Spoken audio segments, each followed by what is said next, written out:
They cast me out with a box of my mother's shredded secrets, thinking they'd finally erased me from the family ledger. At my own father's funeral, my brother handed me a small, plain cardboard box. That, and a one-way bus ticket to a city I'd never even heard of. He told me I was a secret they could finally bury, a loose thread they could finally snip. They really thought the story was over. They never imagined I'd learn to read the pieces, find the truth they buried 60 feet deep, and use it to set their entire $90 million empire on fire.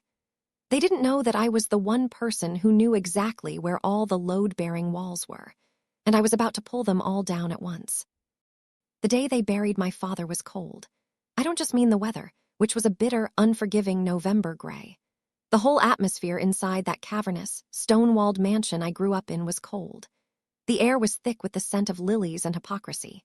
I stood by a window overlooking the gardens, watching men in expensive suits murmur condolences to my brother, Daniel. He was the new king, and he wore the title with an unnerving ease, his shoulders broad in a bespoke Tom Ford suit. And I was the ghost at the feast, the dutiful daughter, the quiet architect of so much of our family's success, now completely invisible.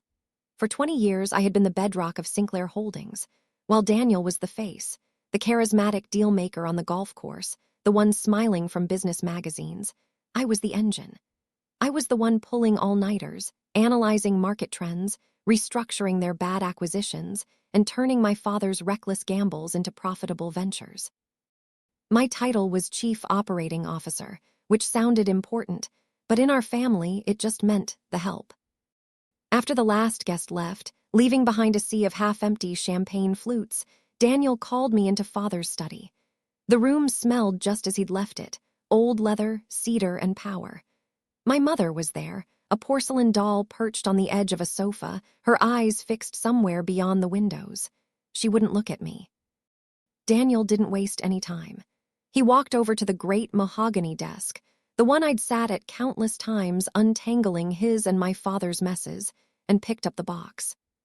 "This is for you," he said, his voice totally flat. It wasn't a gift. It was a severance package. I took the box. It was insultingly light. Inside, I saw a chaotic confetti of shredded paper. Letters. Hundreds of them, sliced into fine, unreadable ribbons. Next to the box was a single bus ticket and an envelope with $5,000 in cash. "What is this?" I asked, my voice barely a whisper. "That's Mother's correspondence," Daniel said with a gesture at the box. "She wanted it destroyed. We thought it was fitting you take care of the trash. As for the rest, your services are no longer required at Sinclair Holdings. The corporate accounts are frozen, your access is revoked. The board agrees. It's unanimous." I looked at my mother, pleading with my eyes for her to say something. Anything. To show a flicker of the woman who used to tuck me in at night. She just smoothed a non-existent wrinkle on her black dress. "It's for the best, Clara," she murmured. "Your father's legacy, it needs to be protected. No complications." Complications? So that's what I was. The daughter who was too smart, too capable, who saw way too much. My father had respected my results but resented my competence. Daniel used my skills but was terrified they'd one day eclipse his charm. "So that's it," I said, the shock finally cracking to reveal a cold, rising anger. 20 years of my life building this company for this. A box of trash and a bus ticket. Daniel's face hardened. "You were always a guest here, Clara. Useful, I'll grant you that. But you are a Sinclair in the way that matters. You don't have the stomach for what's next." He stepped closer, his voice dropping to a conspiratorial menace. "Dad was old school. I'm not. This empire is going to grow, and it's going to be ruthless. We can't have someone like you with your conscience looking over our shoulder." He needed me gone before I could start asking the questions already forming in my mind.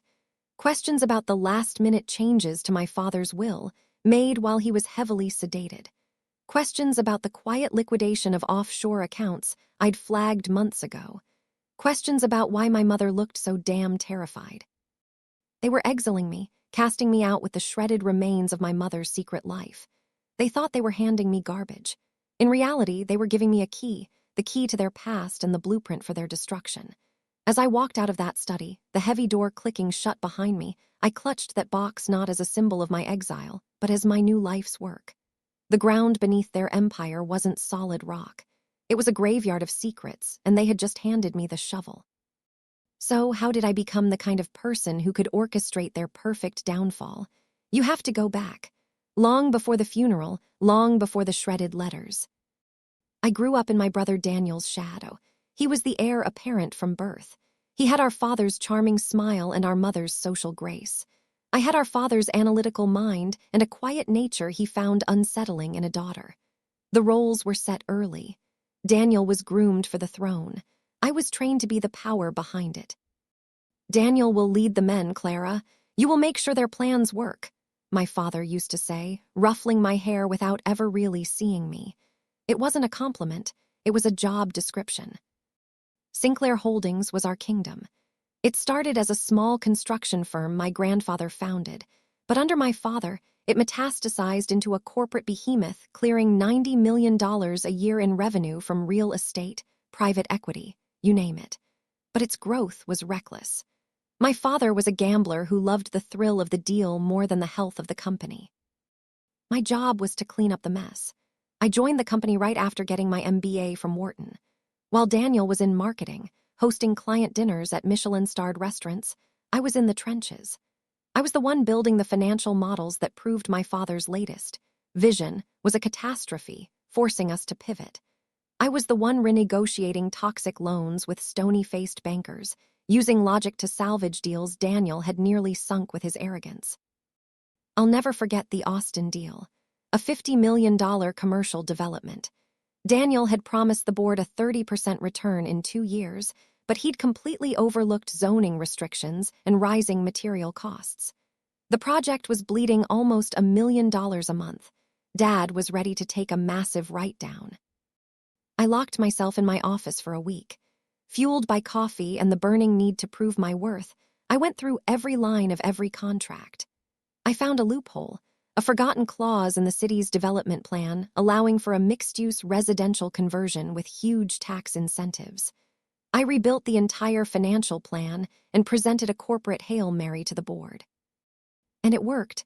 The project became one of our most profitable ventures. At the next shareholders' meeting, my father stood at the podium. My son, Daniel, he announced, beaming, had the brilliant foresight to pivot our Austin project, turning a potential loss into a landmark success. Daniel stood up and took a bow. He didn't even look at me. I just sat there, invisible, the applause feeling like a slap in the face. That was the pattern. I built the engine, Daniel got to drive the car. My mother was a passive observer to all of this, floating through our lives like a beautiful, sad ghost. There was a fragility to her, a constant, low-level anxiety I didn't understand until much later. I'd find her in her sitting room, just staring at a blank wall.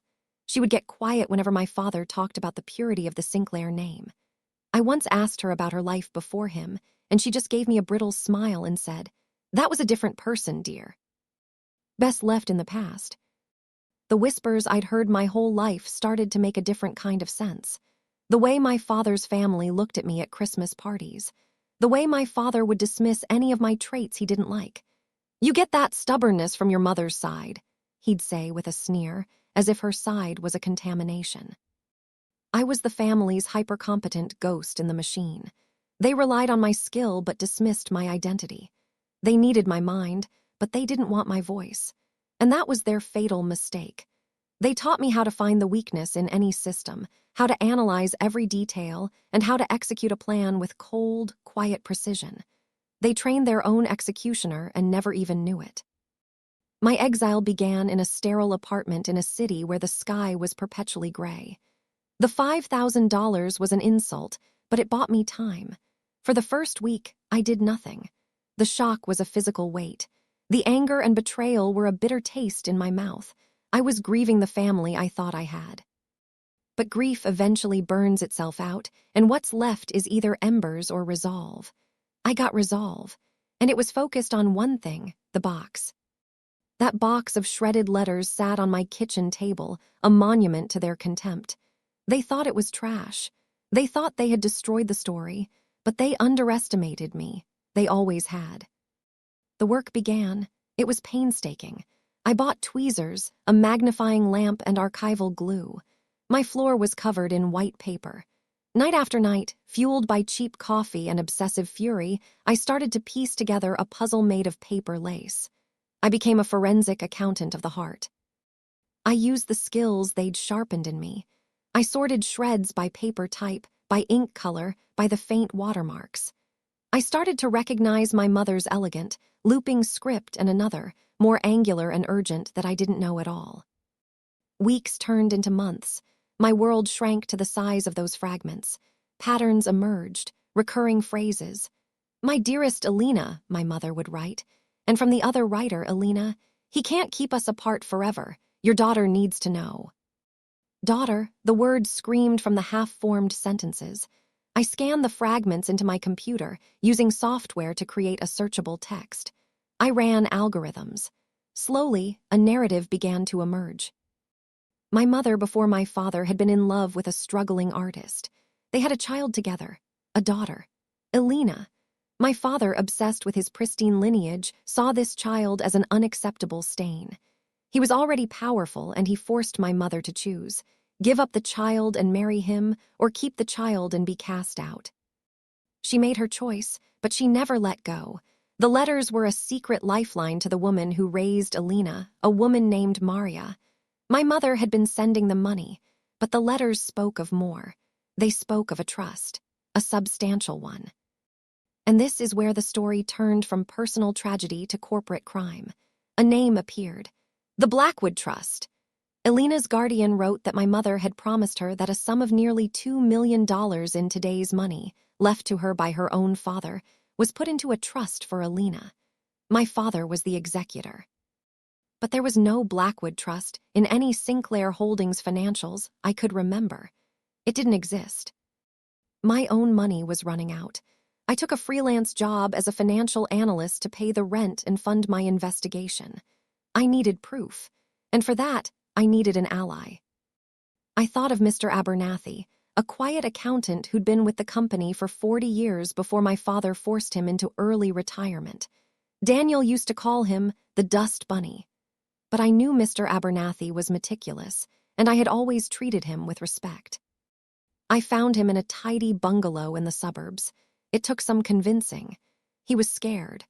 But he was also a man of integrity, and he despised what my father and Daniel had become. "They threw me out like an old piece of furniture," he said, his voice trembling. "After 40 years. I told him everything.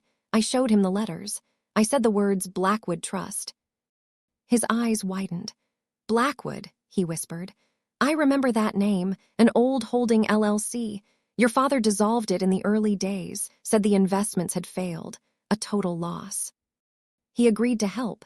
He knew how my father thought, how he hid things. He still had contacts. He made a call to a friend in the records department, asking him to pull dusty storage boxes from the year the trust was dissolved. And there it was, not a failure. A transfer. My father hadn't dissolved the trust, he drained it. He had moved the entire principal, $500,000 at the time, into a new corporate entity. An entity that I traced as the initial seed capital for the company that would become Sinclair Holdings. The empire wasn't built on my father's genius. It was built on fraud. It was founded with stolen money. My inheritance, my brother's power, our entire life, it was all fruit of a poisoned tree. The grief was gone. All that remained was a cold, clarifying rage. This wasn't about me anymore. This was about justice for the sister I never knew I had. I finally understood the look in my mother's eyes. It wasn't sadness. It was guilt. Shredding those letters was a final, desperate act of concealment, ordered by my brother to bury the original sin of their empire. They hadn't just erased a person, they'd erased a crime, and I was about to bring it all into the light. Discovering the truth was one thing, weaponizing it was another. My rage was a fire, but I had to channel it into a cold, hard weapon. My goal wasn't just to expose them, it was to dismantle their empire, brick by brick, using the very tools they had taught me to master. The first step was the most terrifying. I had to find Alina. Using her name and her adoptive mother's name from the letters, I dove into a digital search. It was tough. They had lived quietly, but my father had trained me to be a bloodhound. I finally found her. Elena Reyes, an art teacher in Portland, Oregon. I stared at her picture online for a full hour. She had our mother's eyes, that same soulful, melancholy look. She was living a modest life, completely unaware she was the disenfranchised heir to a fortune. I felt a pang of guilt for what I was about to do to her world. I flew to Portland. I finally approached her at a coffee shop near her school. I introduced myself as Clara, a researcher looking into old family trusts. Her guard went up. "I don't know anything about any trusts," she said politely, about to leave. "The Blackwood Trust," I said quietly, "administered by a man named Alastair Sinclair." Her face went pale. She sat down. For the next 3 hours, I laid out the whole story. I showed her the letters, the financial documents, the proof of the theft. I told her who I was. Her reaction was a quiet, devastating implosion. The foundations of her identity crumbled. There was shock, tears, and then a simmering anger that mirrored my own. She wasn't angry about the money. She was angry about the lies, the stolen life, the mother she never knew. "All my life," she whispered, "I felt like a piece was missing. I just never knew the piece was a person." We had our cause. Now we needed our weapon. I knew the Sinclair lawyers were ruthless. We needed someone they wouldn't see coming. We needed a shark. I found one in Julian Croft, a legendary probate litigation attorney in New York. He was semi-retired, bored, and absolutely delighted by the sheer audacity of my family's crime. "So let me get this straight," he said, leaning back in his chair with a grin after I'd laid out the evidence. "They didn't just steal her inheritance. They used it as the foundational capital for their entire enterprise. Every stock, every building, every dollar they've made since is, legally speaking, fruit of the poisonous tree." "Exactly," I said. "We're not just suing for the original amount plus interest. We're laying claim to a foundational percentage of the entire Sinclair Holdings portfolio." Julian's eyes gleamed. "This is the most beautiful case I've seen in 20 years. It's not just a lawsuit, it's a corporate assassination." While Julian drafted the bombshell lawsuit, I started my own quiet, insidious attack. I knew Sinclair Holdings inside and out. I knew its weaknesses. Like most empires built on aggressive growth, it was over-leveraged. A house of cards, and I knew exactly which card to pull. I created a shell corporation, Athena Strategic Solutions. I reached out to Sinclair Holdings' key clients. I only needed one, a tech firm called Omni Corp, whose real estate contracts accounted for nearly 25% of Sinclair's annual profits. I had structured that deal. I knew the renewal was coming up, and I knew Daniel, in his arrogance, was taking it for granted. Posing as Athena's CEO, I showed Omni Corp's board the structural financial risks in Sinclair's over-leveraged portfolio. Risks I could articulate better than anyone because I had spent years managing them. The data was undeniable. They agreed to terminate their contract with Sinclair and sign with my anonymous firm. The expiration date was set for the day after the Sinclair Holdings annual Legacy Gala. The pieces were in place. The legal bomb was armed. The financial torpedo was in the water. My family was busy planning a party to celebrate their legacy. They had no idea they were actually planning their own funeral, and I was about to give the eulogy. The Sinclair Holdings 50th Anniversary Legacy Gala was the social event of the season, held in the grand ballroom of a hotel they owned. The air was thick with self-congratulation. I could feel the smugness from the street. I'd spent the last of my savings on this night. Not on a dress, but on a team, a process server waiting by the entrance, a few reporters from major financial journals I'd anonymously tipped off, and my own security. I knew my brother. Elena and I arrived through a service corridor. Julian Croft, our lawyer, met us. Elena was terrified, her hand trembling in mine. She looked regal in a simple dark blue dress. She looked like our mother. "I don't know if I can do this, Clara," she whispered. I squeezed her hand. "You're not alone, not anymore. We are walking in there to claim what is yours. They are celebrating on a foundation of lies. Tonight, we give them the truth." We entered the ballroom just as Daniel took the stage. A massive screen behind him showed a rotating gallery of Sinclair men, my grandfather, my father, and Daniel. I was, as always, erased. Daniel tapped the microphone, a charming smile plastered on his face. "Friends, partners, family," he began. 50 years ago, my father, Alastair Sinclair, a true visionary, took a single stone and built an empire. He built it on the values of integrity, strength, and an unwavering commitment to legacy. The hypocrisy was suffocating. He raised his glass for a toast. To the next 50 years of Sinclair Holdings.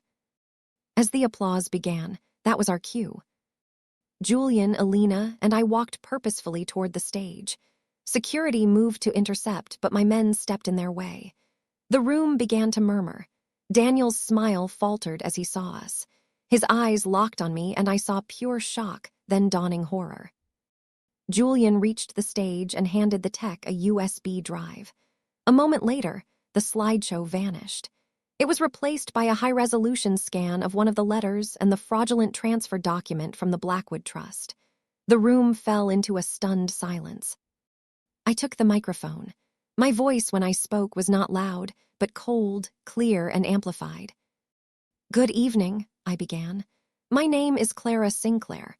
For those of you who don't know me, I was the chief operating officer of this company for 20 years. My brother is right about one thing. This empire was built on a legacy, but it's not the one you think." A collective gasp went through the room. I glanced at my mother at the head table. She looked like she'd turned to stone. "The legacy of Sinclair Holdings isn't integrity," I continued, my voice unwavering. "It's theft. Its foundation began when my father stole $2 million from a trust meant for his wife's firstborn child, a child he forced her to abandon." I gestured to Alina, who stepped forward into the spotlight. "This is my sister, Alina Reyes. She is the rightful heir to that stolen capital, and we have the proof." Julian Croft took the mic. "As of this evening," he announced, "we have filed a lawsuit against Sinclair Holdings, Daniel Sinclair, and the estate of Alastair Sinclair. We are seeking not only the return of the original funds, with compound interest, but a court-mandated seizure of all assets derived from that fraudulent initial investment, which, by our calculation, is the entire company." Panic erupted. Shareholders were shouting. Daniel stood there speechless, his face a mottled canvas of rage. I wasn't finished. I took the mic one last time and looked directly at my brother. "And one more thing, Daniel," I said. "OmniCorp, your largest client, terminated their contract with you this afternoon. They've signed with my firm. That accounts for 25% of your projected revenue for the next fiscal year, a year I highly doubt you'll have." That was the kill shot. His empire wasn't just under legal assault, it was financially gutted. As chaos engulfed the ballroom, I watched my brother's world burn. He wasn't looking at the angry investors or the flashing cameras. He was looking at me, and in his eyes, for the first time in my life, he finally saw me. Not as the ghost, not as the help, but as the architect of his end. You know, this story is about so much more than just revenge. It's about taking your power back when people assume you have none. It proves that the quietest person in the room is often the one who sees everything. If you believe in the power of quiet strength, and maybe enjoyed watching a corrupt empire get exactly what it deserved, make sure to subscribe and click that bell icon so you don't miss what's next. I'd love to hear from you in the comments. Have you ever been completely underestimated? How did it feel to prove everyone wrong? The collapse of Sinclair Holdings was swift and total. The lawsuit, the public revelation of its fraudulent origins, and the immediate loss of its anchor client created a perfect storm. The stock plummeted to zero in 48 hours. The board resigned. The banks called in their loans, and the house of cards folded instantly. The fallout for my family was brutal. The court proceedings were a public spectacle. My mother, forced to testify, broke her decades of silence on the stand in a tearful confession. She lost everything. Daniel fought it, of course, but the evidence was overwhelming. He was found guilty of financial fraud and conspiracy. His lawyers kept him out of prison, but he was financially and socially annihilated. He had to sell the mansion, the cars, everything. Last I heard, he's living in a small apartment, a pariah in the world he once ruled. Alina and I won. The court awarded us a settlement that was a fraction of the empire's peak value, but it was still a substantial fortune. The Sinclair name was now synonymous with scandal. This was never about the money for me. It was about justice. It was about giving a voice to the secrets that had poisoned our family. Alina and I didn't want the empire. We used the settlement to create something new. We established the Maria and Alina Reyes Foundation, a nonprofit dedicated to providing legal and financial support to women and children who have been cheated, silenced, or erased. We fund art programs in underprivileged schools. We built something that creates instead of just accumulates. My life now is quiet, and for the first time, peaceful. Alina and I are more than sisters. We're the closest of friends, building new traditions free from the shadows of the Sinclair mansion. We healed the wound that had festered in our family for 2 generations. Sometimes I think about that box of shredded letters. My brother gave it to me as an act of dismissal, a symbol of my worthlessness. It became my weapon, my map, my purpose. It taught me that secrets are a cancer. A legacy built on lies is just a ghost story, waiting for the sun to rise. They tried to bury the truth, but they forgot that truth is a seed. Sometimes it just grows in the dark, patiently waiting for its moment to break through the earth and reach for the light. They called me a complication, a loose thread. Now I'm the weaver of my own story, and the silence I live in now isn't the silence of being ignored. It's the silence of peace.